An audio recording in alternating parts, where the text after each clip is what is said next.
Welcome back. Thanks again for joining us. Today we are testing the new Roto Grip XL. If you like what we do, follow us on Facebook, Instagram, YouTube. Don't forget to subscribe and check us out on Patreon. First impression, guys, the cell is back. Okay, so let's jump in. This one was immediately exciting, I have to admit. I wasn't expecting it, and then the box arrives and I see the nucleus core back in a solid with dark colors, chef's kiss. The XL returns the nucleus core with AI technology, yet the specs are still different between 14 and 15, which I mean, it was something I've always noted in the past since I do throw 14 most of the time these days. It is kind of weird to me, but I've never had any trouble with the 14-pound version of this core historically. With the cover, we have something in between that diggy micro tracks and the cleaner and snappier E-tracks, theoretically making it a bit more usable. My first thought, Roto Grip nailed this. As soon as I threw the first ball, I can see the ball reaction shape I'm going to really like. It's strong but not diggy. It doesn't feel lazy like the really strong balls can sometimes.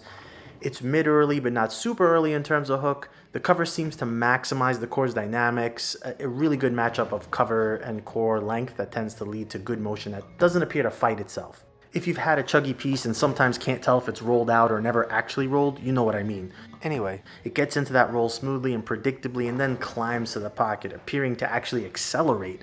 I'm not going to use those ridiculous superlatives, but I have to say this thing just matched up so nicely. Pocket hits were excellent.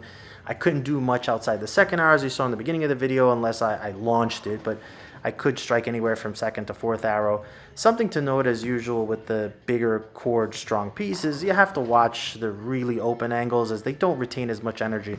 They're typically better with more closed angles, and I would say this is true of the XL. Don't get me wrong, you can cover some boards, but just keep in mind you'll find the limit. When I started to get in, I moved my breakpoint in as well.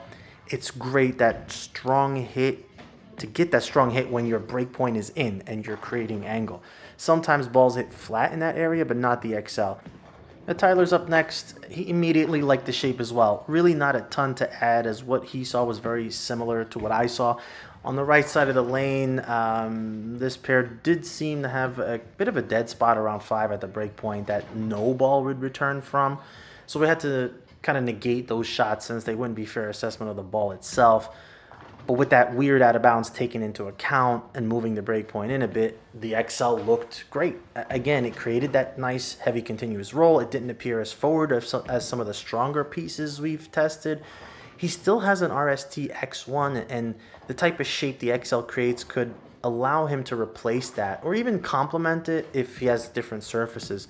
The XL is probably a touch stronger than what Tyler might use out of the gate on a house shot, but not by a lot. It didn't feel like one of those big balls we've tested where he just said, yeah, it's cool, but not likely to make my bag just, because of being too strong. All right, so final thoughts. We'll come back with another video with Brian and probably some sport shots, but honestly, I feel like it was going to be tough for Roto Grip to go wrong reigniting the cell line with a ball close to the original. They nailed it. I'll say it's a strong defined shape in the bag, and while it may not be the strongest ball out there, it can likely serve as a top line ball for most people in the typical volumes we see.